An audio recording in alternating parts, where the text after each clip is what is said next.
I Okay, would, it's recording. okay, thank you. I'll start off with a little prayer. Dear Heavenly Father, we thank you for the opportunity once more, dear Lord, to be gathered in this fashion for our meeting of the Libraries and Cultural Affairs Committee. Heavenly Father, we ask that you bless each and every one here, and those who intend to be a part of this, that you will hasten their steps to wherever they have to go to connect with us. And we ask that we'll have a meeting that will be done orderly.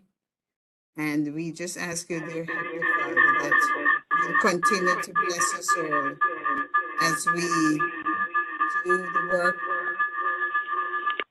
serve the community. In Jesus' name we ask, amen. Welcome, everyone. Welcome to this, our meeting of the Libraries and Cultural Affairs Committee. My name is Joan Claude, and I'm the chair of this committee. Okay, this is the month of April. It's hard to think that the year is going by so quickly. First of all, let me welcome everyone here, everyone who is here with us tonight. I don't want to start calling names and then I forget someone's name, but welcome all. So today, April 2nd, and we are in the spring mode. With every month, there's so much to celebrate, and we also have health awareness. April, we have Palm Sunday. First, we start off with April Fool's Day, which was Saturday. Then we have Palm Sunday, which was this past Sunday. That was yesterday. Then we have upcoming Easter Sunday. We have Earth Day. And for the awareness, we have Autism Awareness Day. We have Alcohol and Stress Awareness also.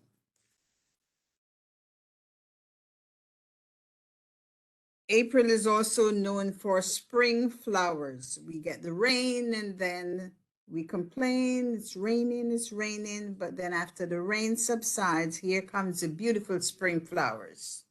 So that's something to look forward to. But today, my focus and presentation will be on autism awareness. Very recently, autism rights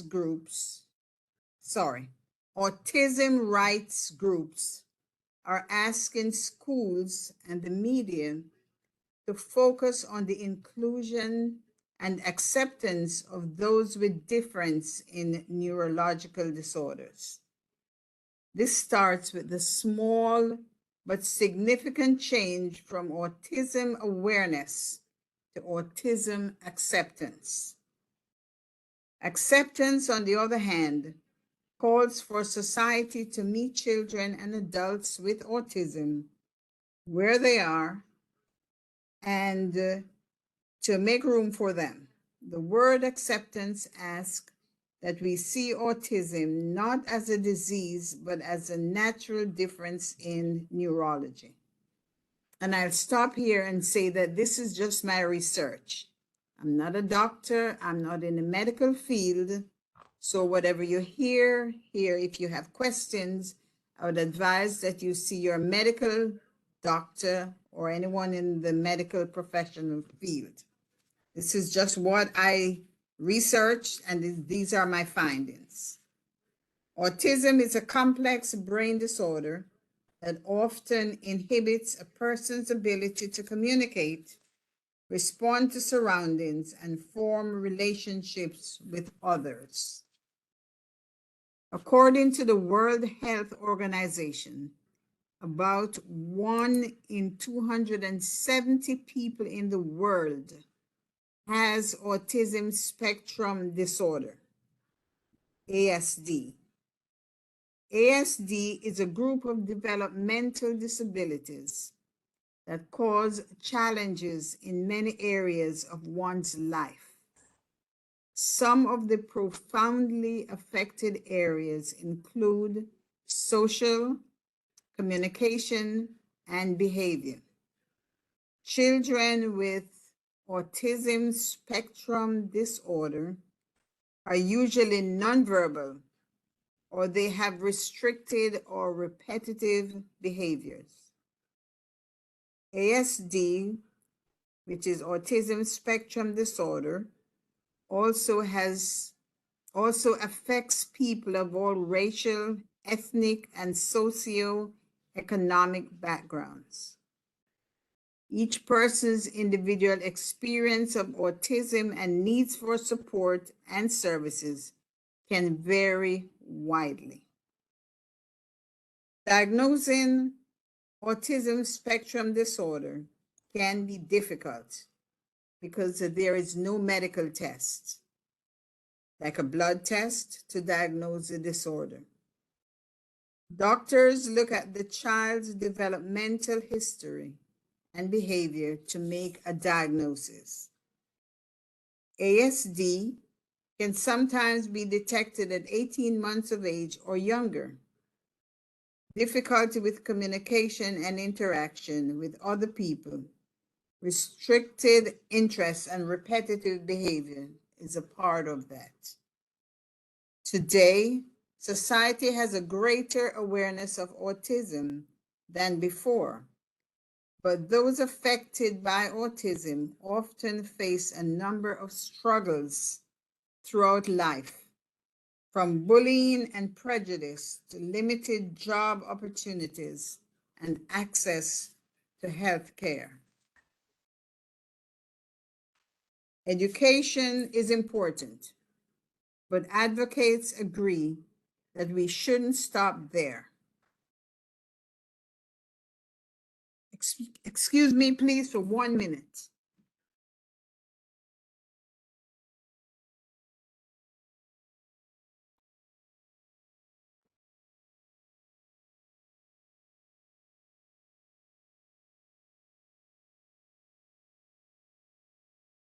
I'm sorry about that. Autistic people need not just awareness, but acceptance and inclusion in order to have true support from their communities. Serena O'Donoghue wrote in a BBC article that moving from awareness, which is often used in discourses on disease and illnesses, towards acceptance, which is more positive, will help to destigmatize the condition and enable autistic people to speak about our condition on our terms. Another autistic author, Ellie Love, wrote that creating awareness was the first step in our conversation about disability inclusion. However, acceptance enforces awareness and reflects how our society should celebrate the differences and abilities that neurodivergent people have. Although there's still a lot for communities to learn about autism, it's just as important for people to put what they learn into action. The shift towards Autism Acceptance Month will hopefully lead to more resources for people on the spectrum and their families, better quality of life, and a more inclusive world.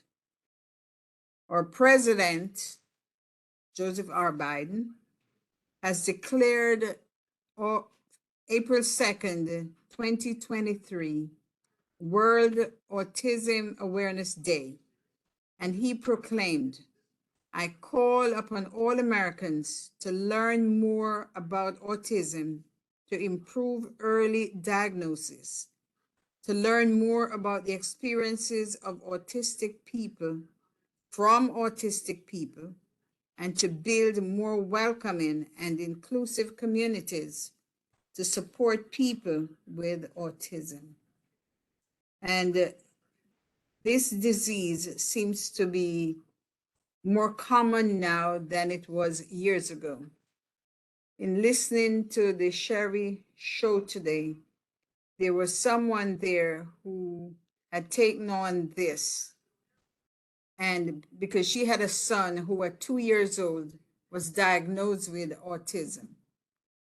So she started a drive, and she made a lot of money to do research and to help with the way that people would recognize this disease and the way that they would be treated. And Sherry herself said her son, who is 17 years old, was just diagnosed with something similar to that. So each person has to really look at their children or young adults, look at their behavior, and have them diagnosed or have them see a doctor to make sure that they be taken care of in the proper manner. And this is my report on autism. Thank you, ma'am. We have other members of our committee who have reports on different awarenesses or celebrations that are done in April. And they will now give their report. Okay, this is Sadie. Can you hear me? Yes, we can. I can. Okay. Yes. Excuse me. Yeah, because I just can't get this camera to work.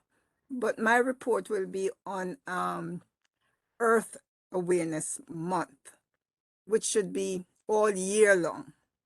But as we know, it's April 22nd, that is the day that this culminates. But and there's so many other things that we could talk about that we are not aware of, or we know about them, but we are aware of them. But what do we do to change the situation? So this Earth Month is really haunting for me. And of course, this is just a quick synopsis because we we accept things, we know that it's going on, but the goal here is that when we research and deliver speeches on these monthly celebrations, it is not only an exercise in futility, or we're just regurgitating words that we read, just instead to have a meaningful and purposeful discourse. And in my humble opinion, the objective there should be to develop a methodology consistent with the growth of or improvement of the project in question, which is Earth awareness of how we treat the Earth itself. As the experts put it, Earth Month, which surrounds the all-important Earth Day, which is April 22nd, is especially important this year. As they see it, this is the last window of opportunity to make the urgent changes needed to address the climate change crisis. And since that window is quickly disappearing, all efforts should be made to prevent the worst of the worst from happening, like destroying the perfect Earth that is gifted to us by our Creator. I think the Earth is the most beautiful thing. Not on Earth, it's just beautiful.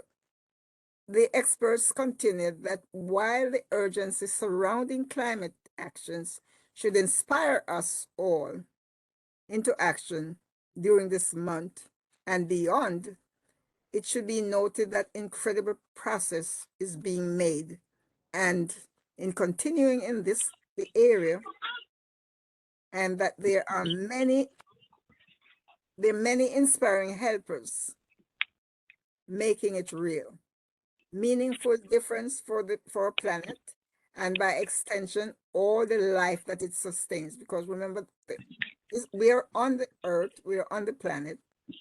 So, and including our humanity, we are here, we are human beings. If we did not have the earth, we would not be alive and living. So we have to treat it better. Also, to be acknowledged is the good news that there are many environmental things happening, and that will continue to give us guidance. There are books that are written about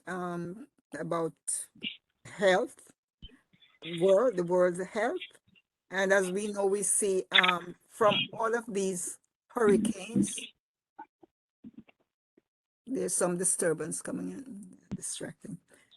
Yeah, we've seen hurricanes, we've seen tornadoes, And we know it has something to do with us not taking proper care of the earth. So as individuals, some of us, we are already doing our share in being like the farmers market. I find that to be very interesting because I do, we do shop from farmers market. And when we shop, grocery shopping, we are a little more intentional about how we shop. And a lot of people are planting gardens now. And we can continue this energy by connecting with people in our local communities who do gardens and food distribution and even urban landscaping. Another thing that we can do to protect the earth is to clean up litter in our community. Whether you rally a cleanup team or just bring a bucket along with you. Some people walk their dogs. And I'm seeing more and more people who are not very careful, even in cleaning up after their dogs. And sometimes we can call them out. If you're brave enough and bold enough, you can say, pick that up. So we can all get our hands dirty. And there are plenty of opportunities to do that. So use Earth Month, I'd say, as a launch pad to get involved in some type of nature conservation. Planting trees is another way, and find out what a native tree is. We could plant a tree, and help restore some of these things that we are losing. And as it says, climate change requires us to do some work. And I think we should include our politicians and corporations. No, don't be afraid to let them know. We're seeing how our beautiful community is disappearing by how dirty it is. So we can speak out to them, call them, write to them. I do a lot of writing to them. That sometimes they don't respond, but I continue. And another thing that, I'm saying this to women, I'm really talking to you. When you look in your closet, lately I've seen where we just have too much clothes. So we can try to get rid of this, not dump them in some dumpster, but find some way of sharing some of these with others. We can even have some sale day where we have these beautiful gowns that we are wearing no longer. We should find some means of getting rid of them.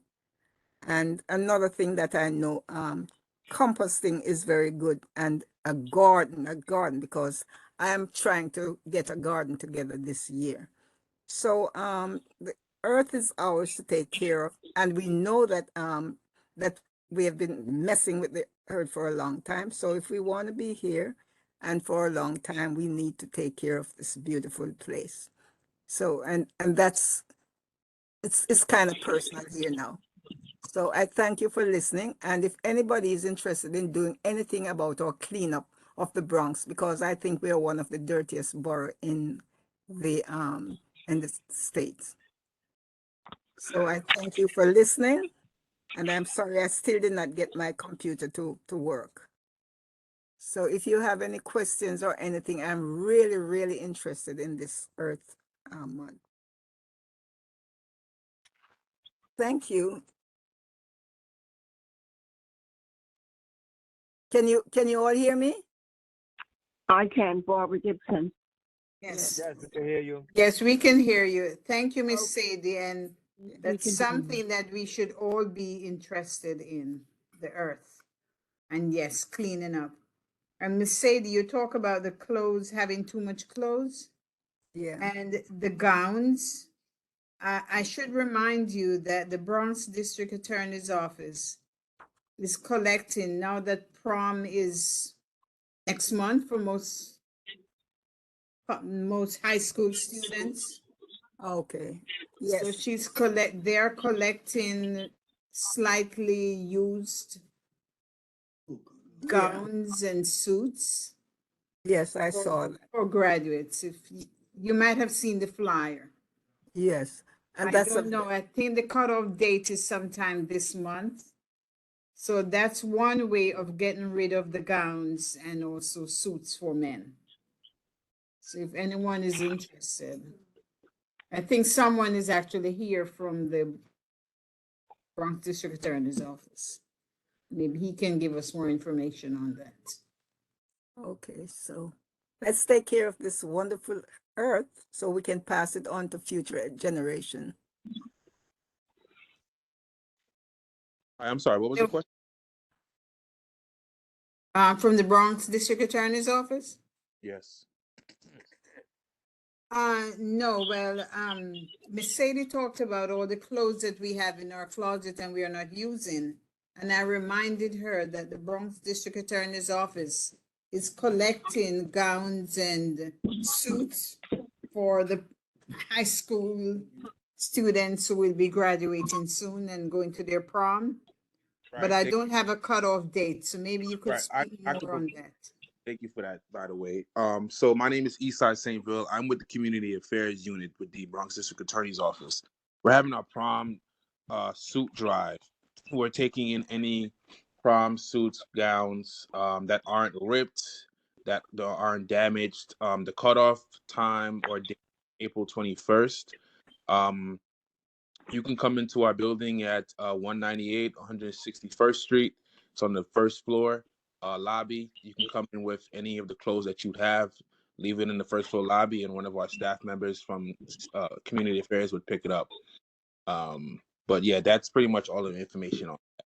But they would, need to be, clean clothes, nothing ripped or damaged, because we wouldn't want to provide that to any teens going to prom. Okay, gotcha. All right, thank you. That. Does anyone else have any concerns, any questions, anything that you need to talk about while we're here? Well, Barbara Gibson is here. Hello, Miss Gibson. Welcome. Thank you. I'm on a different topic. May I talk about that? Or Go ahead, you wanna please. Go ahead. Okay, so I want to say good evening, Community Board 12. It's my pleasure to meet with the library committee this evening to say hello. I served 20. Can you hear me? Yes, we can hear. I can hear you. Yes. Okay, I served 20 years as a board member, and during that time, I was a community coordinator, working with young people of all ages. During that time, I saw the need of the book that I have written. And the title of my book is 123 Manners, Etiquette, Self-Esteem for You and Me. During the virus time, I found time to fulfill my bucket list, and that was number one on my list. It's for children to realize that they need to know about their life social skills. So that's why I'm here this evening, to let you know that I have completed my book and I'm spreading it around to others to help them remember that manners, etiquette, and self-esteem are forever. They don't have to guess about these skills.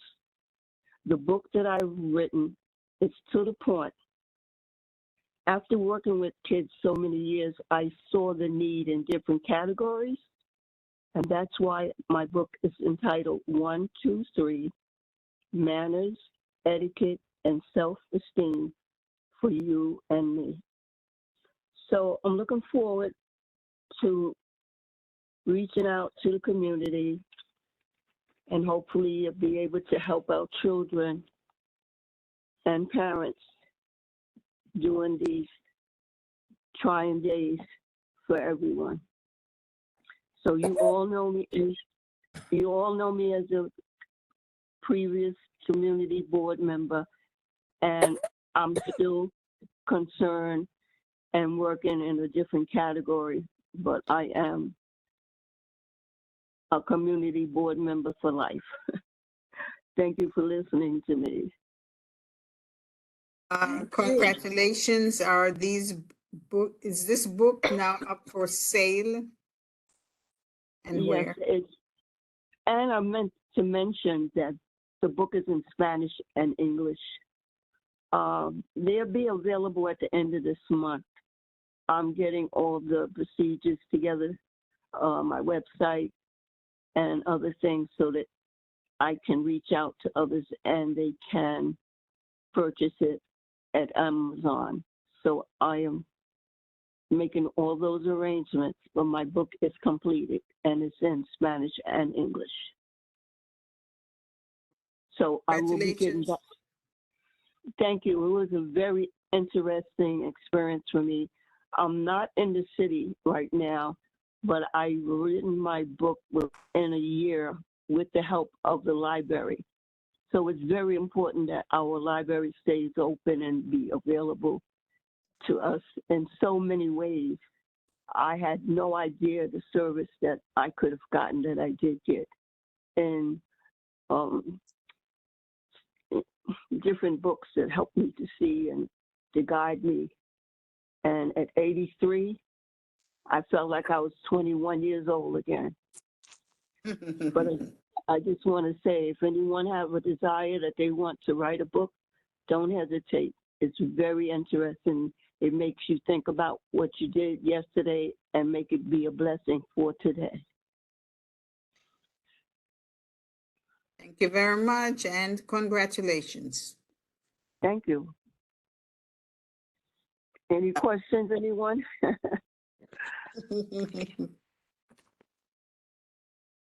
Hopefully it'll be in our libraries up here very soon. Look forward. Congrats, Ms. Gibson. Fredo. Thank you, sir. It's a pleasure to hear you at this meeting this evening. I try to make many different, what should I say, committee meetings. It's so important to support, and I'm still continue to do that. Okay. Thank you. Joan, Does may I anyone, speak? does anyone else have any questions, any concerns? Joan, may I speak? Sure. Who is this? Oh, Virginia Sanders. sure. Sure, Ms. I, Sanders. I was listening at everything all along, and as far as the autism is concerned, I know Senator Bailey usually has something every year concerning autism. He has someone on his staff that the daughter suffers from autism, and they have a fair every year, like in the park or somewhere. So I don't know if he's going to do that this year, but he probably will this month, knowing him. And that was very enlightening that you gave us. And as far as the earth is concerned, I'd love to see a little more garbage cans on the streets. Uh, I've spoken to a couple of the congressmen, assemblymen about the garbage cans. We could help our own place look cleaner if we had more garbage cans on the street. They've taken them away. So that's a big, big problem. There That was, is. yes, that was all I wanted to say. But I also noticed that when the garbage pans are out there, of course, they're there to collect garbage, but you have folks who will bring the garbage from their home, instead of leaving it home, and they take it to the pans that are in the streets. And then they get to the overflowing position, and then it's all over on the floor, on the ground, all around. Nobody's cleaning that up. So I don't know. That could be one of the reasons why we don't see them out there. But they're making new garbage cans now that fit differently. They're supposed to be bringing them on the streets to our neighborhood, which they haven't done as of yet. That you put certain type of garbages in certain bins, and all that big garbage, bunk garbage, doesn't fit in there. Miss Sanders, maybe for in the future, maybe not next month or whenever, maybe you could have them come to your meeting. The You could have the sanitation department, sanitation, yeah, Department of Sanitation. the Yeah, larger well, complain and see what they have to say? as this is Earth Month, we can still reach out to them now too, the elected officials, to Sure. ask them to pay more attention.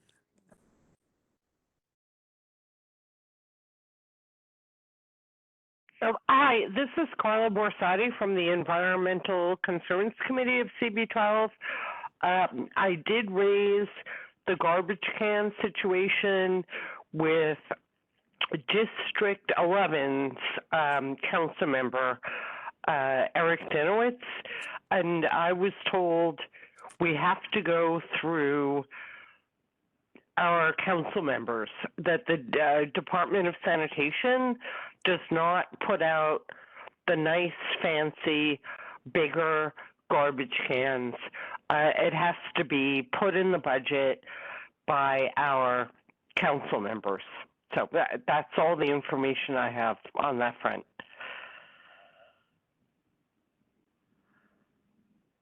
Thank you, Ms. Borsadi. Good to know. Yes, that is. Thank you.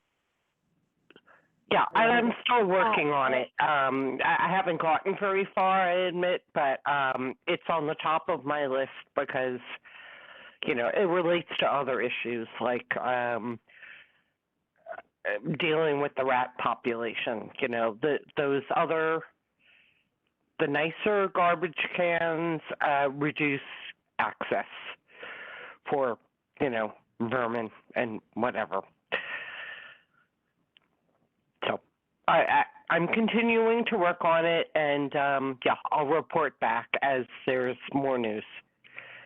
Alice, I will work with you any way I can if I can be of any assistance. Okay, I'll reach out to anybody who's willing to get involved because it's an important quality of life issue. So thank you. Okay. Excuse me, Letitia, I recognize you. Do you want to say? Letitia has her hand up. Letitia?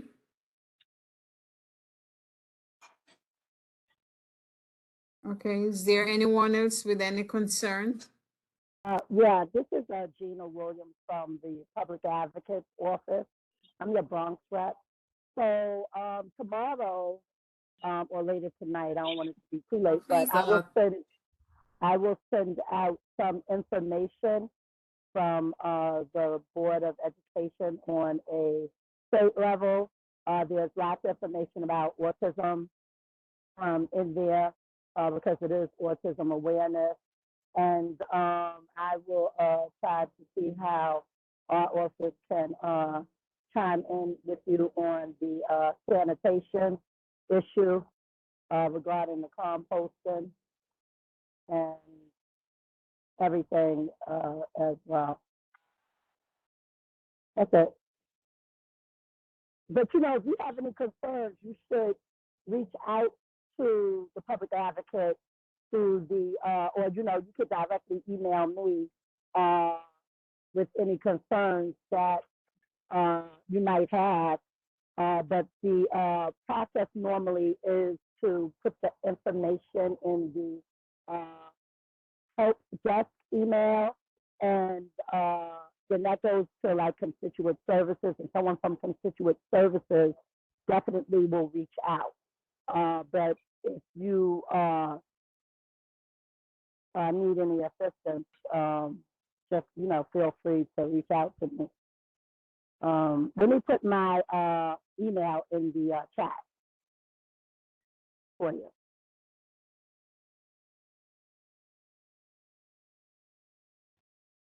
Thank you. This wasn't clear to me. Did you say you would be sending out information on autism to the school?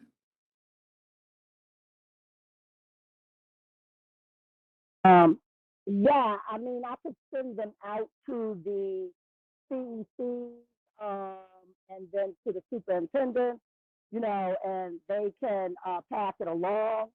However, it takes more than the schools with this work. It takes the whole community. to do this. So even if I send it to you, because it's a ton of information, you can highlight, what you think the needs are, for people who need interact, or you could just pass the email along and share the information, because not always do we always know who will need this information. That's one. Two, the best way to get information out is by passing it along. But 9 out of 10 times, a lot of times, children who are on the spectrum have a late diagnosis and they're not even diagnosed and they're going through school, and schools are labeling them like bad or they're not listening or whatever. And instead of saying, oh hey, it might be something, and then have a conversation with the parent and suggest to get testing done and make the proper referral. And but a lot of times that doesn't happen. And then if it does happen, sometimes what happens is that parents might see a little pushback, or the process is overwhelming to them to get tested, or people are usually talking in acronyms that they don't understand. However, Hello. I will share the information.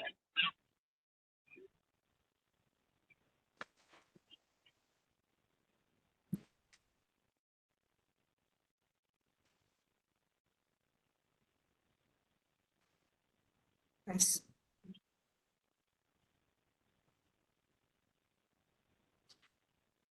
Thank you. That was good information.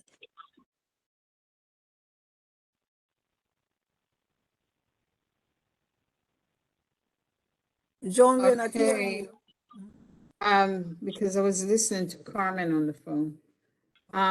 Do we have anything else? Does anyone else have anything to talk about? Any concerns? What's going on with the library now? Is there anything for this April?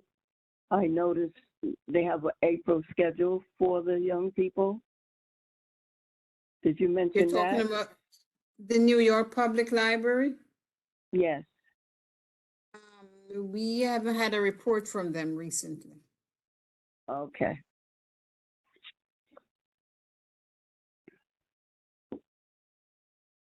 Check in with them.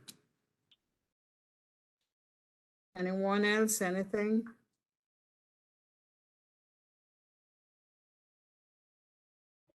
Well, question, you said this is Environment Month? Earth, Earth yes, Earth Month. Month. And it's also Alcohol Awareness Month too,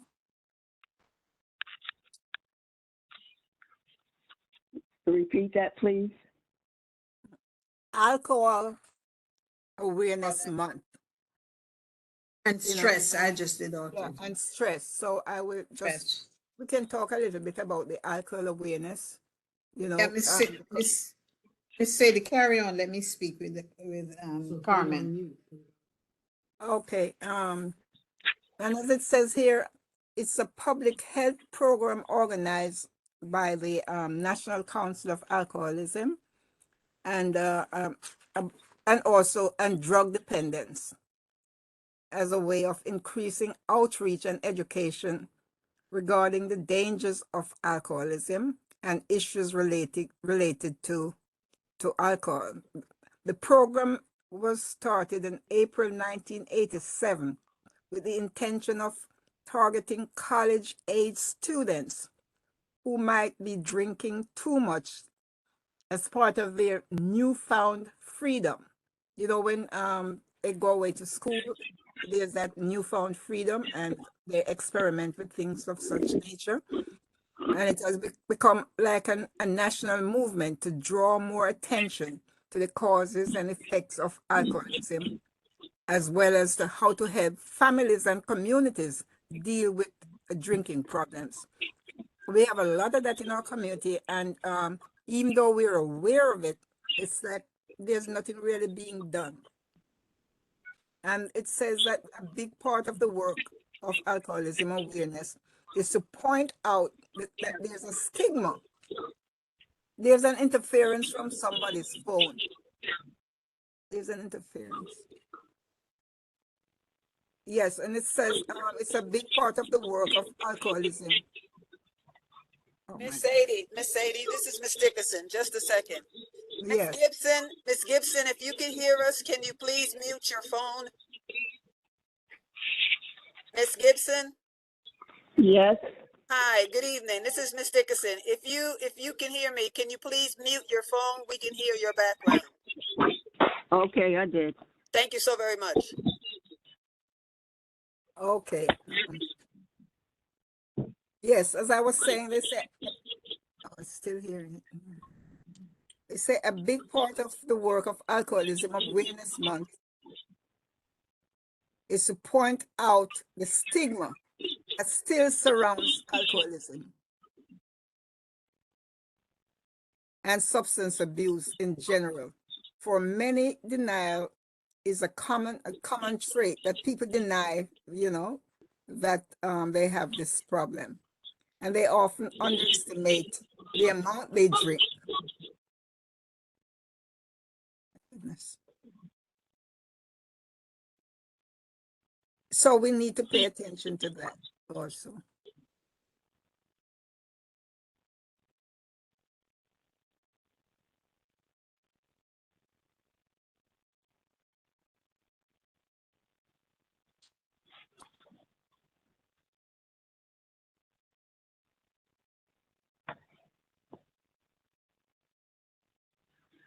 So that's it for me.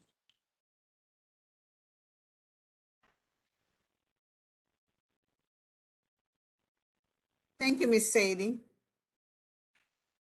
Any other concerns? Does anyone else have anything else to say? Any questions?